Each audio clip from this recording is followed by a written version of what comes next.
কক্সবাজারের চকরিয়ায় বদরখালীতে এক কিশোরীকে দলবদ্ধ ধর্ষণের ঘটনায় একদিন পেরিয়ে গেলেও এখনো কোনো মামলা হয়নি থানায়।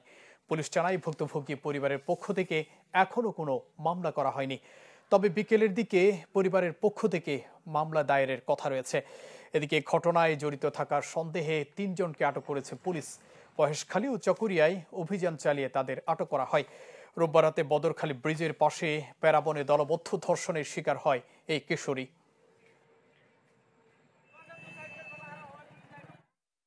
দর্শক, এ বিষয়ে আরও জানাতে কক্সবাজার থেকে সরাসরি যুক্ত হচ্ছেন সহকর্মী আজিম নিহাত। আজিম,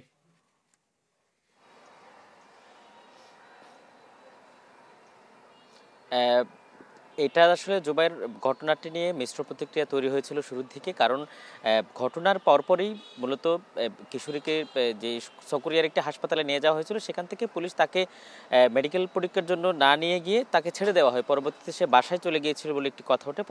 পরে আবার গতকাল বিকেলের দিকে আবারও তাকে নিয়ে এই মুহূর্তে তাকে ওয়ান স্টপ ক্রাইসিস সেন্টারে রাখা হয়েছে এবং তাকে সেখানে চিকিৎসা সেবা দেওয়া হচ্ছে। তবে পুলিশ যেটি বলছে, তারা ঘটনার পর থেকেই মূলত অভিযান অব্যাহত রেখেছেন। ইতিমধ্যে বদরখালী এলাকায় বেশ কিছু জায়গায় এবং মহেশখালীতে অভিযান চালিয়েছে। সর্বশেষ মহেশখালী শাপলাপুর থেকে 3 জনকে আটক করা হয়েছে। সেই 3 জনের বাড়ি কিন্তু বদরখালী যে জায়গায় ধর্ষণের ঘটনাটি ঘটেছে সেখানকার বাসিন্দা।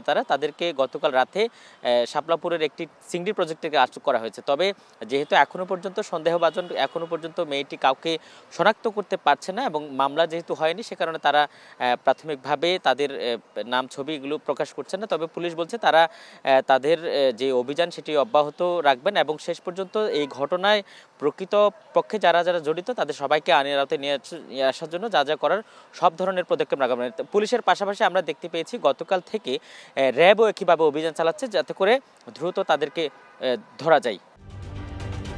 ঢালাইয়ে দৃঢ়তা, নির্মাণে নিশ্চয়তা, প্রিমিয়ার সিমেন্ট, ঢালাইয়ের রাজা।